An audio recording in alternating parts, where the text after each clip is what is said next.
Hello student, welcome to CRP academy. CRP একাডেমিতে তোমাদের সকলকে স্বাগত এবং প্রত্যেককে গুড মর্নিং। এবং তোমাদের আমি যেমনটা বলেছিলাম যে আজকে থেকে তোমাদের upcoming Kolkata police constable preliminary পরীক্ষাকে লক্ষ্য করে তোমাদের ডেইলি জিকে প্র্যাকটিস সেট নিয়ে আসবো। এবং তোমরা অলরেডি জেনে গেছো যে মে মাসে তোমাদের পরীক্ষা, এবং সম্ভবত 18ই মে 18ই মে তোমাদের পরীক্ষা হতে চলেছে, সেই রকমটাই খবর পাওয়া যাচ্ছে। যদি দিন চেঞ্জ হয়, কেননা ওই দিন তোমাদের পিএসসি মিসলেনিয়াসেরও মেন পরীক্ষারও ডেট ফেলা হয়েছে। তো আশা করা যাচ্ছে দুটো পরীক্ষা একদিনে হবে না, না হওয়ারই চান্স বেশি, কেননা দুটো পরীক্ষাতেই বসবে এইরকম স্টুডেন্টের সংখ্যা কিন্তু বেশ কিছু রয়েছে। তো সেটা হয়তো একটা রবিবার আগে বা একটা রবিবার পরে, বা এমনও হতে পারে শনিবার কোনো একটা এক্সাম হলো, রবিবার কোনো একটা এক্সাম হলো, কিন্তু তোমরা টার্গেট করে চলো যে মে মাসে পরীক্ষা হতে চলেছে, হাতে আর মাত্র 3 মাসের মতো সময়। তো এখন থেকেই পরীক্ষার জন্য সেরা প্রস্তুতি তোমাদের নিতে হবে, এবং সিআরপি একাডেমির তত্ত্বাবধানে প্রত্যেক দিন সকাল 7টা থেকে এই সমস্ত জিকে প্র্যাকটিস সেটগুলো ফলো করে থাকো। একদম পরীক্ষার মতো করে প্রশ্ন উত্তর নিয়ে আসবো, যে ধরনের প্রশ্ন পরীক্ষাতে আসতে পারে। সাথে আমি বরাবরই প্রত্যেকটা প্রশ্নের সাথে চেষ্টা করি এক্সট্রা নোটস রাখার, যাতে তোমরা আনুষঙ্গিক তথ্য জানতে পারো। তো সিআরপি একাডেমিতে নতুন হয়ে থাকলে চ্যানেলকে সাবস্ক্রাইব করো, পাশের বেল আইকনটা প্রেস করে রাখো, এবং টেলিগ্রামে যুক্ত হয়ে যাও গুরুত্বপূর্ণ আপডেটস পাওয়ার জন্য। তো দেখো, প্রথম প্রশ্ন কি বলছে আজ ক্লাসের কারেন্ট অ্যাফেয়ার্স উপর থেকে। বেলারুসের প্রেসিডেন্ট হিসাবে সপ্তমবার পুনর্নির্বাচিত হয়েছেন নিচের কোন ব্যক্তি? প্রত্যেকটা প্রশ্ন চলাকালীন চেষ্টা করবে উত্তরগুলো করার, এবং আমার উত্তরের সাথে মেলানোর চেষ্টা করবে, তোমাদের উত্তরগুলো মিলছে কি, প্র্যাকটিসটা হয়ে যাবে, একদম রিভিশন চলবে। এবং খুব তাড়াতাড়ি প্রশ্ন উত্তরগুলো করবো, 40টা প্রশ্ন উত্তর রয়েছে, অল্প সময় বেশি সংখ্যক প্রশ্ন। তো সঠিক উত্তর হয়ে যাবে দেখো অপশন বি। বেলারুসের প্রেসিডেন্ট হিসাবে সপ্তমবার পুনর্নির্বাচিত হয়েছে আলেকজান্ডার লুকাশেনকো। 2 নম্বর প্রশ্ন, কোন দল সুরমা এইচসি কে পরাজিত করে উদ্বোধনী মহিলা হকি ইন্ডিয়া লিগের শিরোপা জিতেছে?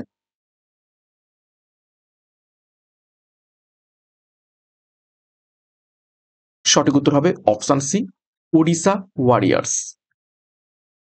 নেক্সট দেখো 3 নম্বর প্রশ্ন, 2024 সালের ICC women's cricketer of the year নির্বাচিত হয়েছেন নিচের কোন cricketer? ICC women's cricketer of the year 2024 সালের জন্য নিচের কোন ক্রিকেটার হয়েছেন? সঠিক উত্তর দেখো অপশন সি, অ্যামেলিয়া কের। নেক্সট দেখো 4 নম্বর প্রশ্ন, আলোর কোয়ান্টাম তত্ত্বের প্রবর্তক নিচের কোন বিজ্ঞানী?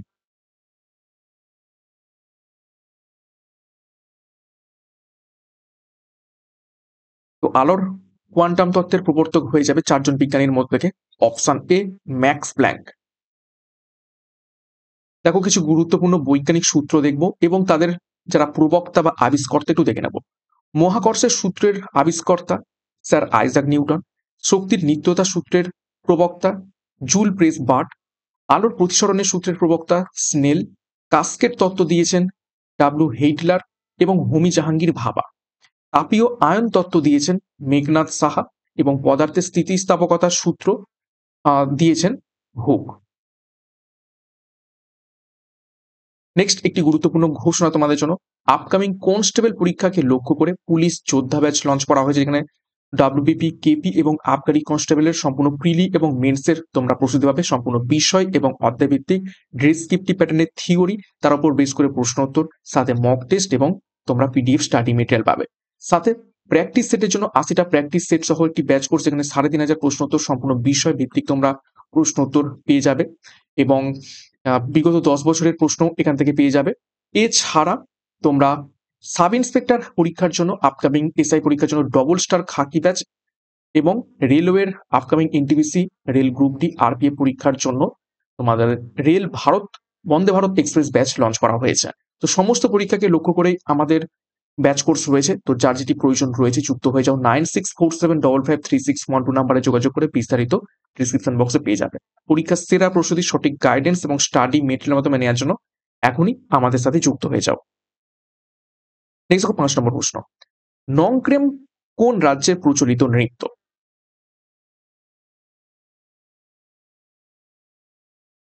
চারটি রাজ্যের নাম রয়েছে। তো নংক্রেম নৃত্যটি কোন রাজ্যে দেখতে পাওয়া যায়?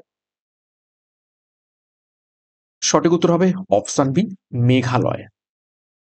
দেখো, মণিপুরে কি কি নৃত্য দেখতে পাওয়া যায়? মণিপুরে মণিপুরি, লেহাব, বসন্ত রানা, মাইবি, খাম্বা থাইবি, নুপা, রাসলীলা, ঢোল এবং চোলাম, এই সমস্ত নৃত্য মণিপুরে দেখতে পাওয়া যায়। মেঘালয় দেখো, অলরেডি আমরা নংক্রেম দেখে নিয়েছি, সাথে লোহ নামক আরেকটি নৃত্য মেঘালয়ে দেখতে পাওয়া যায়।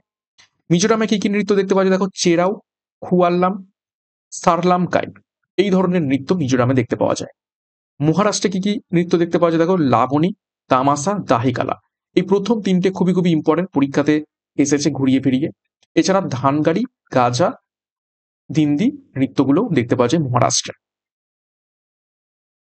নেক্সট দেখো, 6 নম্বর প্রশ্ন, তিলাইয়া বাঁধ কোন নদীর উপর অবস্থিত রয়েছে?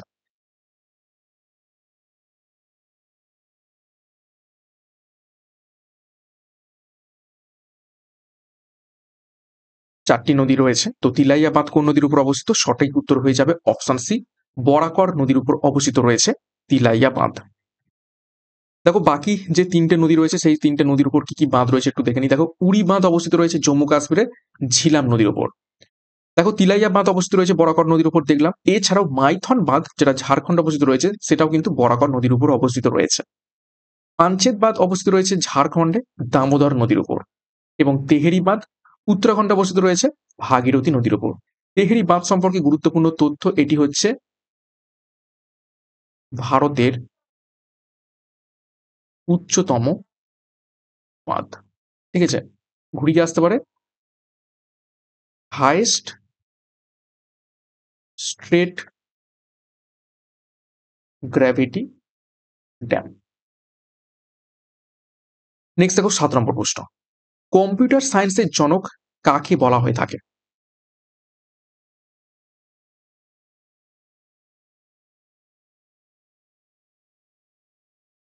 সঠিক উত্তর মিলিয়ে নাও, অপশন ডি, অ্যালান টুরিংকে। দেখো, বিভিন্ন বিষয় এবং তাদের জনক একটু দেখে নেব। গণিত বা অঙ্কের জনক আর্কিমিডিস, পাটিগণিতের জনক ব্রহ্মগুপ্ত, বীজগণিতের জনক আল খাওয়াজমি, জ্যামিতির জনক ইউক্লিড, পরিমিতির জনক লিওনার্ড ডিক্স, ত্রিকোণমিতির জনক হিপ্পারকস।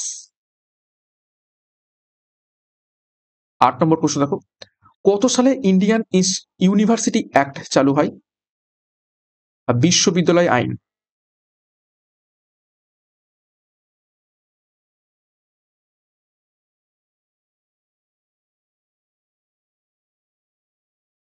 সঠিক উত্তর হবে অপশন এ, 1904 সালে। কে প্রবর্তন করেছিলেন এটা? Lord Curzon. দেখো, ব্রিটিশ ভারতের কিছু গুরুত্বপূর্ণ আইন এবং তাদের সাল আমরা দেখে নেব। পিটের ভারত শাসন আইন প্রবর্তিত হয় 1784 সালে। নাট্যাভিনয় নিয়ন্ত্রণ আইন 1876 সালে প্রবর্তিত হয়।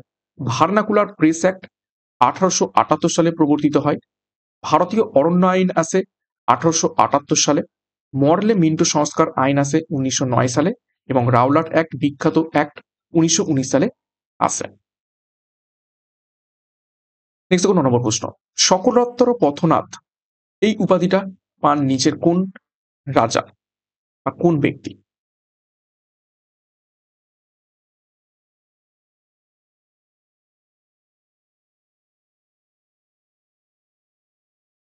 তো সঠিক উত্তর হয়ে যাবে এখান থেকে অপশনে হর্ষবর্ধন। হর্ষবর্ধনের উপাধি ছিল কি? এই সকলোত্তর পথনাথ। তারপর দেখো, মেগাস্থেনিসের কোনো উপাধি ছিল না, কিন্তু তার গুরুত্বপূর্ণ একটা বই ছিল, সেটা হচ্ছে কি?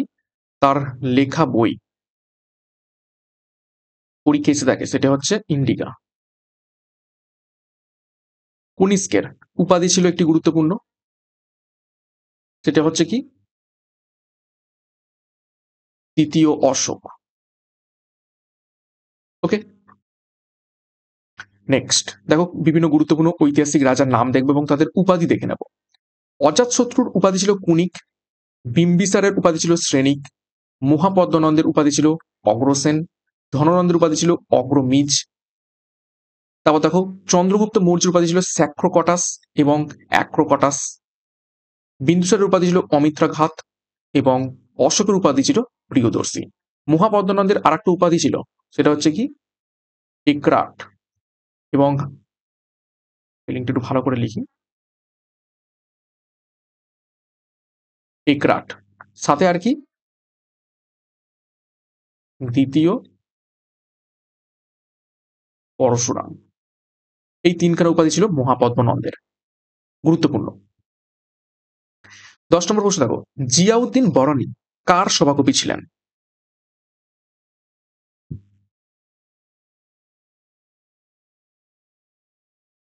নিচের কোন রাজার সভাকবি ছিলেন জিয়াউদ্দিন বরানী? সঠিক উত্তর হবে অপশন সি, ফিরোজ শাহ তুগলকের সভাকবি ছিলেন। দেখো বিভিন্ন গুরুত্বপূর্ণ রাজা এবং তাদের সভাকবিদের নাম একটু দেখে নেবো। সমুদ্রগুপ্তের সভাকবি ছিলেন হরিসেন। হরিসেন কি লেখেন? পরীক্ষায় এসে থাকে এলাহাবাদ প্রশস্তি। দ্বিতীয় চন্দ্রগুপ্ত বা বিক্রমাদিত্যের সভাকবির নাম কালিদাস। দ্বিতীয় পুলকেশীর কবির নাম রবিকীর্তি। রবিকীর্তি কি লেখেন? আইহোল প্রশস্তি, পরীক্ষা এসে থাকে। হর্ষবর্ধনের সভাকবি কে ছিলেন? বাণভট্ট। কি লেখেন বাণভট্ট? গুরুত্বপূর্ণ হর্ষচরিত। কনিষ্কের সভাকবি ছিলেন নাগার্জুন এবং অশ্বঘোষ। আকবরের সভাকবি ছিলেন আবুল ফজল। আবুল ফজল কি লেখেন? আইনি আকবরী। আলাউদ্দিন খিলজির সভাকবি ছিলেন আমির খসরু এবং সুলতান মাহমুদের সভাকবি কে ছিলেন? ফিরদৌস। নেক্সট দেখো 11 নম্বর প্রশ্ন, ভারতীয় জাতীয়তাবাদী সমাজ কত সালে প্রতিষ্ঠিত হয়?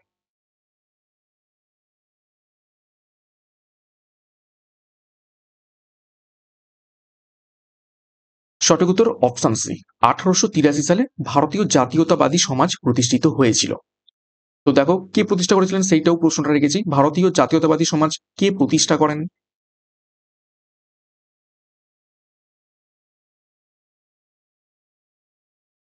সঠিক উত্তর অপশন বি, শিশির চন্দ্র বসু। 13 নম্বর প্রশ্ন, ভারতের কোন স্থান চুরুটের জন্য বিখ্যাত?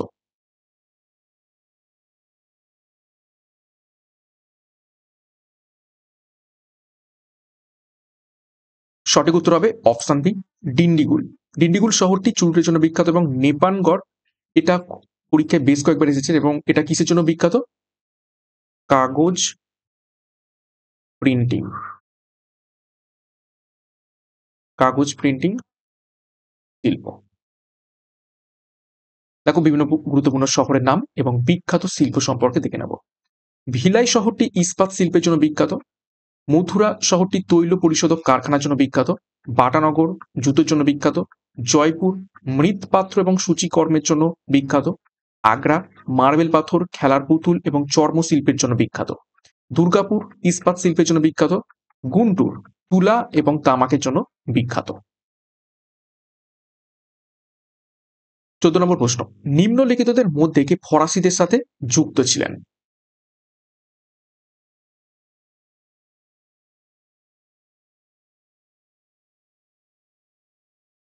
তো ফরাসিদের সাথে যুক্ত ছিলেন অপশন ডি, টিপু সুলতান। দেখো টিপু সুলতান সম্পর্কে ডিটেলস দেখবো। টিপু সুলতান মহীশূর রাজ্যের শাসক ছিলেন। তাকে মহীশূরের বাঘও বলা হয়ে থাকে। ভারতে রকেট আর্টিলারির প্রবর্তক কাকে বলা থাকে? এই টিপু সুলতানকে। 1799 সালের চৌঠা মে শ্রীরঙ্গপত্তনমের দুর্গ রক্ষা করতে গিয়ে তিনি নিহত হন। 15 নম্বর প্রশ্ন, পশ্চিমবঙ্গের বৃহত্তম আর্সেনিক শোধন প্ল্যান্টটি এইখানে অবস্থিত, অর্থাৎ নিচের কোন স্থানে অবস্থিত রয়েছে?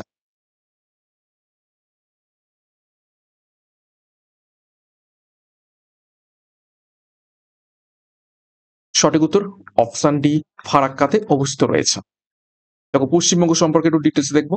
বর্তমান রাজ্যপাল কে রয়েছেন? সিভি আনন্দ বোস। মুখ্যমন্ত্রী মমতা বন্দ্যোপাধ্যায়।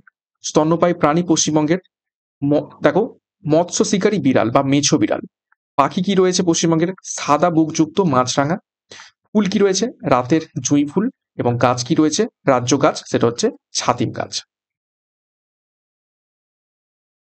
16 নম্বর প্রশ্ন, কে খালসা প্রথার প্রবর্তন করেন?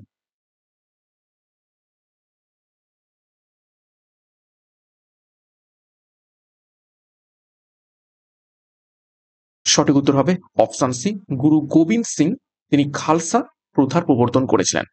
বাকি যে তিনটে বা তিনজন শিখ গুরুর নাম রয়েছে সেই শিখ গুরুদের ব্যাপারে একটু ডিটেলসে দেখবো। দেখো, প্রথম শিখ গুরু ছিলেন গুরু নানক।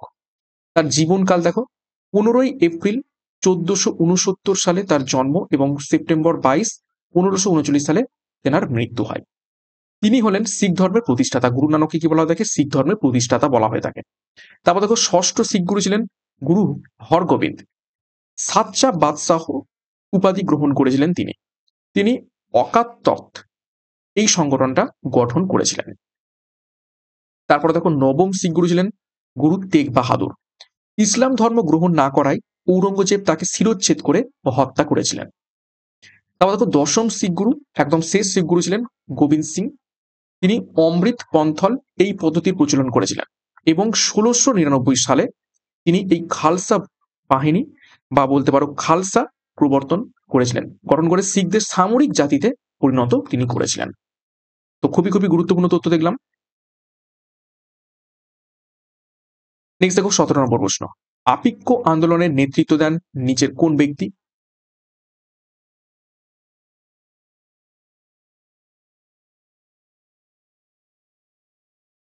সঠিক উত্তর হবে অপশন সি, সিরসির পান্ডুরাও হেগড়ে আপিক্য আন্দোলনের নেতৃত্ব দিয়েছিলেন।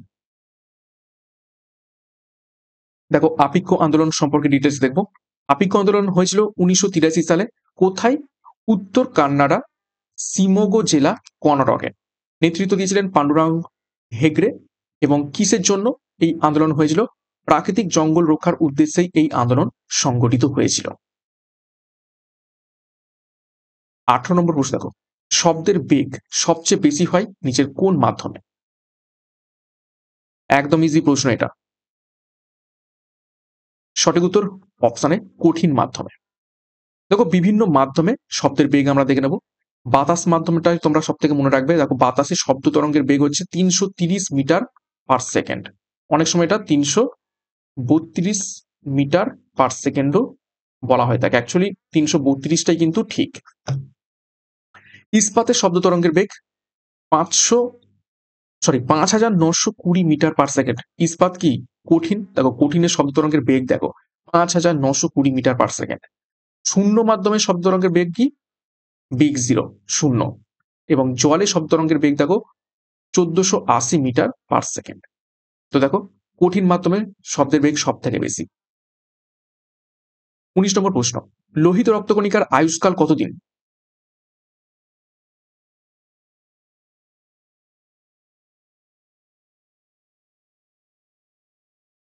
সঠিক উত্তর হবে অপশন বি, 120 দিন।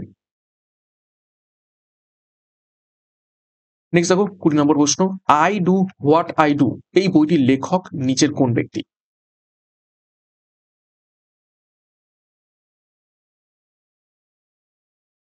সঠিক উত্তর অপশন বি, রঘুরামজি রাজন। দেখো, প্রণব মুখোপাধ্যায়ের বইয়ের নাম কি কি রয়েছে? দি কোয়ালিশন ইয়ার্স এবং দি টার্বিউলেন্ট ইয়ার্স, 1982, 1996। উর্জিত প্যাটেলের বইয়ের নাম দেখো, ওভারড্রাফট, সেভিং দ্য ইন্ডিয়ান সেভার। এবং জগদীশ প্রকাশের বই এ টেম্পেস্ট ইন সাইলেন্স। নেক্সট 21 নম্বর প্রশ্ন, পেশি ক্লান্তির জন্য দায়ী নিচে কোন জিনিসটি বা কোন পদার্থটি?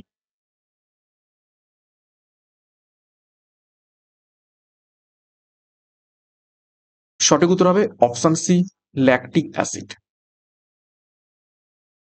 22 নম্বর প্রশ্ন দেখো, খাদ্য ও কৃষি সংস্থা সম্মিলিত জাতিপুঞ্জের একটি সংস্থা প্রতি বছর 5ই ডিসেম্বরকে কি বিশেষ দিন হিসাবে পালন করে থাকে?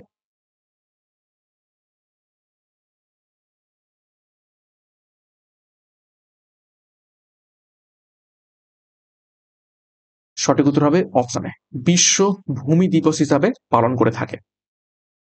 23 নম্বর প্রশ্ন, নিম্নলিখিতদের মধ্যে কে নিউ ল্যাম্পস ফর ওল্ড এই শিরোনামে কতগুলি প্রবন্ধের মাধ্যমে যুক্তিসঙ্গতভাবে নরমপন্থী কংগ্রেসের সমালোচনা করেছিলেন বা করেন?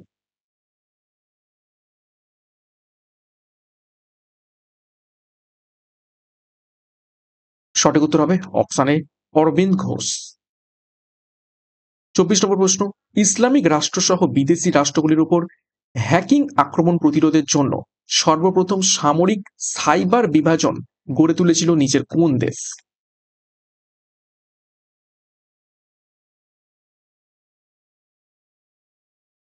সঠিক উত্তর দেখে নাও, অপশন বি, অস্ট্রেলিয়া। 25 নম্বর প্রশ্ন, 1942 সালের ভারত ছাড়ো আন্দোলনকে ব্যাখ্যা করেন কে এই বলে, by far the most serious rebellion since 1857, অর্থাৎ 1857 পরে গুরুত্বপূর্ণ একটি আন্দোলন হলো এই 1942 সালের ভারত ছাড়ো আন্দোলন। তো নিচের এই গুরুত্বপূর্ণ উক্তিটা, by far the most serious rebellion since 1857, এই উক্তিটা নিচের কোন ব্যক্তি করেছিলেন?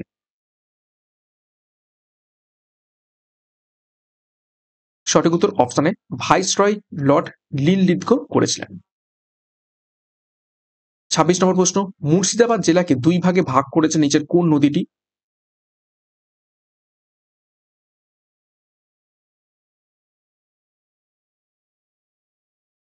সঠিক উত্তর অপশন সি, ভাগীরথী নদী। দেখো ডিটেলসে, গঙ্গা নদী রাজমহল পাহাড়ের নিকটে পশ্চিমবঙ্গে প্রবেশ করে এবং পরে দক্ষিণ পূর্ব দিকে প্রবাহিত হয়। এটি মুর্শিদাবাদের অন্তর্গত ধুলিয়ানের উত্তরে দুটি ভাগে বিভক্ত হয়েছে। পরীক্ষায় প্রশ্ন আসে যে মুর্শিদাবাদের কোন জায়গায় দুটো ভাগে বিভক্ত হয়েছে, সেটা হচ্ছে ধুলিয়ানের কাছে। একটি শাখা পদ্মা নামে বাংলাদেশে প্রবেশ করে এবং অপরটি পশ্চিমবঙ্গের মধ্য দিয়ে ভাগীরথী নদী এবং পরে হুগলি নদী নামে দক্ষিণে প্রবাহিত হয়ে বঙ্গোপসাগরে পতিত হয়েছে। 27 নম্বর প্রশ্ন, সিকিম কবে ভারতের ফুল ফ্লেশড রাজ্য হিসাবে ঘোষিত হয়? গুরুত্বপূর্ণ প্রশ্ন এটি, বেশ কয়েকবার পরীক্ষাতে এসেছে। সিকিম পূর্ণ রাজ্য হিসাবে ভারতের মধ্যে কবে আসে? সঠিক উত্তর হবে অপশন বি, 1975 খ্রিস্টাব্দে। এবং সাথে মনে রাখবে এটা কততম সংবিধান সংশোধনী, এটা হচ্ছে 36তম। ওকে, 36তম সংবিধান সংশোধনীর মাধ্যমে 1975 সালে সিকিম ভারতের ফুল ফ্লেশড রাজ্য হিসাবে ঘোষিত হয়। 28, স্বাধীনতার সময়কালে জাতীয় কংগ্রেসের সভাপতি কে ছিলেন?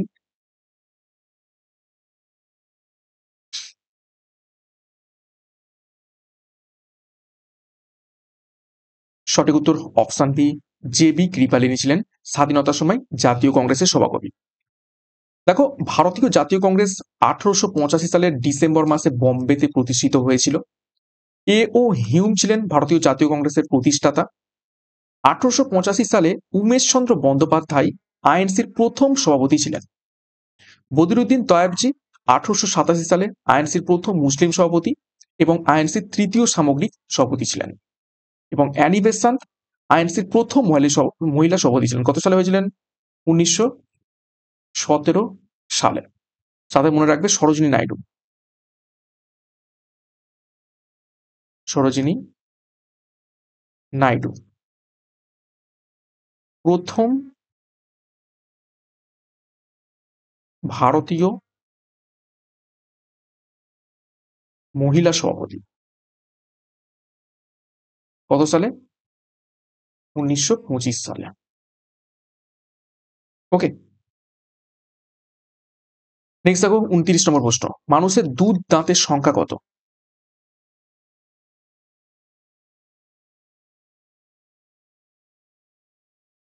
সঠিক উত্তর অপশন সি, 20টি। 30 নম্বর প্রশ্ন, নিম্নলিখিত অফিসগুলির মধ্যে কোন অফিসের ব্যবস্থা ভারতীয় সংবিধানে রাখা হয়নি? অর্থাৎ নিচের কোন পদটির কথা সংবিধানে উল্লেখ করা নেই? সঠিক উত্তর হবে option D, deputy prime minister. এই পদটি সাংবিধানিক পদ নয়। বাদবাকি রাজ্যসভার ডেপুটি চেয়ারম্যান, লোকসভার ডেপুটি স্পিকার এবং রাজ্য আইনসভার ডেপুটি স্পিকার, এগুলো সবই সাংবিধানিক পদ। 31 নম্বর প্রশ্ন, কংগ্রেসকে আনুবীক্ষণিক সংখ্যালঘিষ্ঠ বলে কে সমালোচনা করেছিলেন?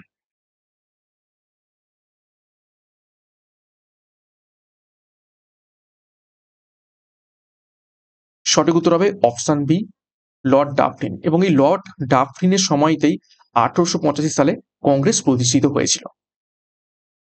32 দেখো, 100 ml বিশুদ্ধ রক্ত কত পরিমাণ অক্সিজেন বহন করতে পারে? এই প্রশ্নটা শুধু উত্তরটুকুই মনে রাখবে এবং পরীক্ষাতে এসেও থাকে। তো সঠিক উত্তর হবে অপশন সি 20 ml। তো দেখো 20 ml কি করে হচ্ছে একটু ডিটেলসে বলে দিই। দেখো সম্পৃক্ত অবস্থায় 1 গ্রাম হিমোগ্লোবিন 1.34 মিলি অক্সিজেন বহন করে। 1 গ্রাম হিমোগ্লোবিন। আর 100 ml রক্তের মধ্যে কত গ্রাম হিমোগ্লোবিন থাকে? প্রায় 15 গ্রাম হিমোগ্লোবিন থাকে।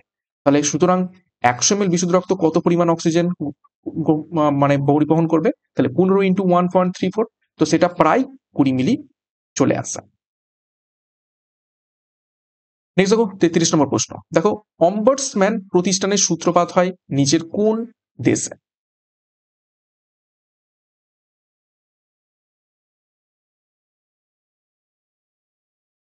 সঠিক উত্তর অপশন সি সুইডেনে। 34 দেখো কোন নদী উপত্যকা কফি চাষের জন্য বিখ্যাত?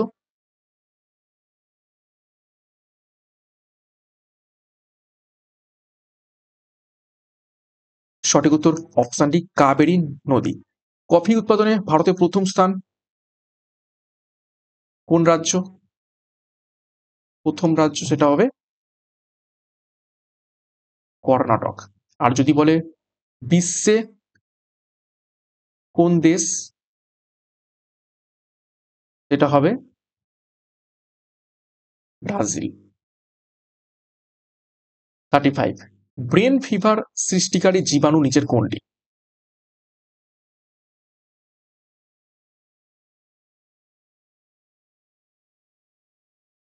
সঠিক উত্তর মিলে নাও অপশন সি জাপানি এনকেফেলাইটিস। এই ভাইরাসটি ব্রেন ফিভার সৃষ্টিকারী একটি জীবাণু। 36 দেখো কিসের উপস্থিতিতে দেহের ভিতরে রক্ত জমাট বাঁধে না?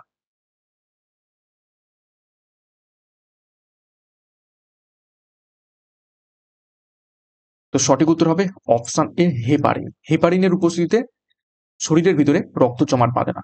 আর কোন ভিটামিন রক্ত জমাট বাঁধতে সাহায্য করে দেহের বাইরে? সেটা হবে কি ভিটামিন কে। কি করে? রক্ত জমাট বাঁধতে সাহায্য করে।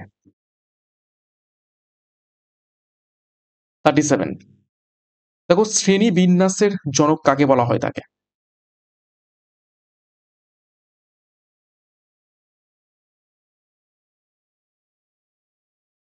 সঠিক উত্তর অপশন বি ক্যারোলাস লিনিয়াসকে। দেখো বিভিন্ন জনক দেখে নেব। জীববিদ্যার জনক হচ্ছেন অ্যারিস্টটল। বিবর্তনের জনক হলেন চার্লস ডারউইন। বংশগতির জনক হলেন গেগর ম্যান্ডেল। মাইক্রোবায়োলজির জনককে এভি লুইনহর্ন। ভাইরোলজির জনককে মার্টিনাস বেইজার বেইজারিকক। এটা খুবই গুরুত্বপূর্ণ তথ্য বিভিন্ন বিদ্যার জনক সম্পর্কে। 38 দেখো কোন নদীর উপর পং বাঁধটি গড়ে উঠেছে?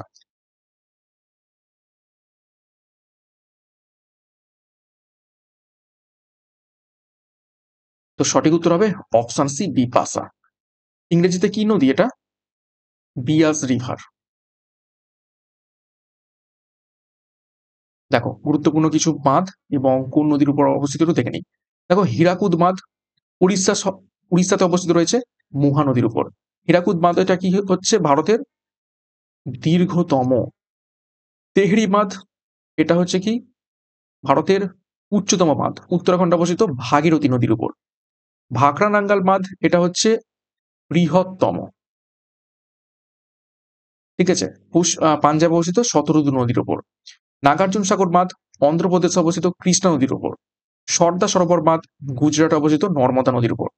এবং নাপতা ঝাগড়ি বাঁধ হিমাচল প্রদেশে শতদ্রু নদীর উপর অবস্থিত রয়েছে। 39 মালাক্কা প্রণালী কোন দুটি দেশের মধ্যে অবস্থিত রয়েছে?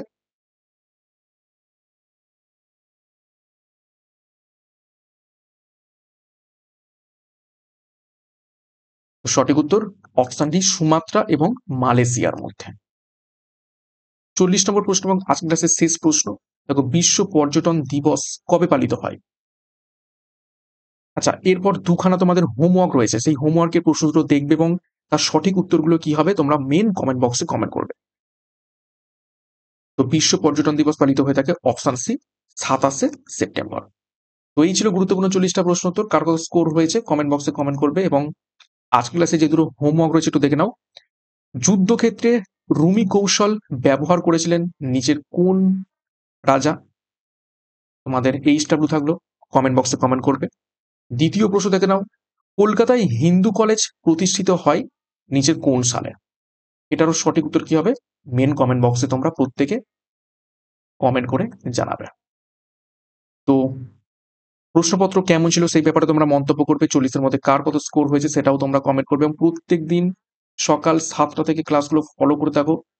যেভাবে প্রশ্নগুলো নিয়ে আসবো সেই রকমই পরীক্ষায় প্রশ্ন আসবে, তোমরা দেখলে history, geography, polity, science, static GK, প্রত্যেকটা সাবজেক্ট থেকে আমি কিন্তু প্রশ্ন উত্তর রাখার চেষ্টা করছি। সাথে শুধু প্রশ্ন উত্তর নয়, প্লাস আমি কি করছি, এক্সট্রা নোটস, যেখান থেকে তোমরা আনুষঙ্গিক আরো অনেক বেশি তথ্য জানতে পারছো।